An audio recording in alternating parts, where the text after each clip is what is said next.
దానికి ఒక ఆన్సర్ ఒక వాక్యం రెండు వాక్యాలు లేదా ఒక 5-6 వాక్యాలలో అయిపోతుంది.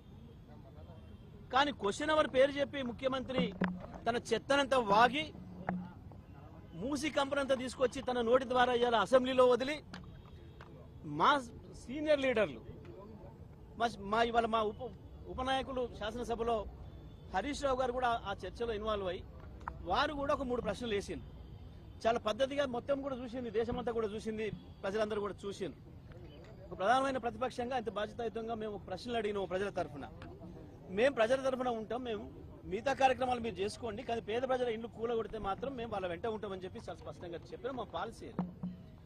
ఆ తర్వాత ముఖ్యమంత్రి ఇష్టం వచ్చినట్టు దాడి చేసేసి మాకు అవకాశం ఇవ్వకుండా ఇంకొక ప్రతిపక్షానికి అవకాశం ఇచ్చేసేసి మూసేస్తున్నప్పుడు మేము మా రెండో శాసనసభ్యురాలు మా ఇంకో ఉపనాయకురాలు సబితా ఇంద్రారెడ్డి గారికి అవకాశం వస్తే వారు మూసి ప్రస్తావన తేగానే స్పీకర్ గారు మైక్ కట్ చేస్తారు.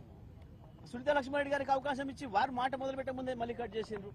మా ఇంకో డిప్యూటీ లీడర్ గారు తలసాని శ్రీనివాస్ యాదవ్ గారు సీనియర్ నాయకులు వారు మాట్లాడి ఇది పద్ధతి కాదు, శాసనసభను ఇట్లా నడిపితే ఎట్లా, మా సభ్యులు ఒక్క మాట కూడా అనలేదు, ముఖ్యమంత్రి గారు వారు ఇష్టం వచ్చిన పద్ధతుల్లో మాట్లాడినరు, ఇది సరైనది కాదు అని చెప్పి వారు మాట్లాడుతుంటే వారు మైక్ కట్ చేసారు. చివరికి మళ్ళీ మేమందరం డిమాండ్ చేస్తే హరీష్ రావు గారికి మైక్ ఇచ్చి దాన్ని కూడా కట్ చేసేసి మీరు ముఖ్యమంత్రి విమర్శ చేస్తే నేను మైక్ ఇవ్వను అని చెప్పి మాట్లాడితే అసలు ఇది మన ప్రజాస్వామ్యమేనా, సభ నడిపే విధానమేనా? ఇది ముఖ్యమంత్రిని విమర్శించకపోతే ముఖ్యమంత్రి డబ్బా కొట్టడానికి వస్తుందా ప్రతిపక్షం ఎక్కడన్నా? ప్రతిపక్షానికి స్పీకర్ గారు నిర్దేశిస్తాడా ఏం మాట్లాడాలో? ముఖ్యమంత్రిని పొగుడుతూ మాట్లాడమని స్పీకర్ గారు రాసిచ్చింది చదవడానికి వస్తుందా సభకి ఎక్కడైనా ఎవరైనా ప్రతిపక్షం?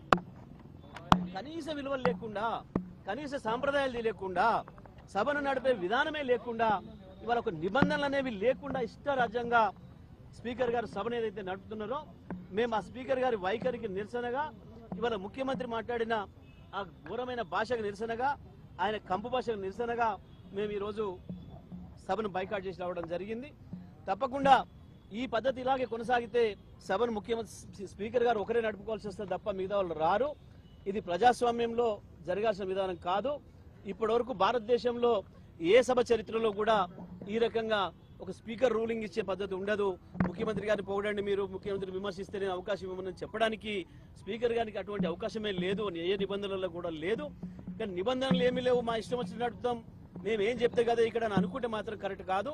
స్పీకర్ గారు కూడా నిబంధనలే ఉంటాయి, శాసనసభ నడపడానికి నిబంధనలు ఉంటాయి, తప్పకుండా నిబంధనల ప్రకారమే నడవాలి. సభలో అందరి సభ్యులకు సమాన హక్కులు ఉంటాయి, వాళ్ళ హక్కుల్ని కాపాడాల్సిన బాధ్యత మాత్రమే స్పీకర్ గారికి ఉంటుంది. ఈ విషయాలు కూడా మర్చిపోయి ఏకపక్షంగా ప్రభుత్వానికి సపోర్ట్ చేస్తూ ఏదైతే స్పీకర్ గారు ఇవాళ మాటలు మాట్లాడినరో మేము దాని నిరసనగానే మేము ఈ రోజు సభను బాయ్కాట్ చేసి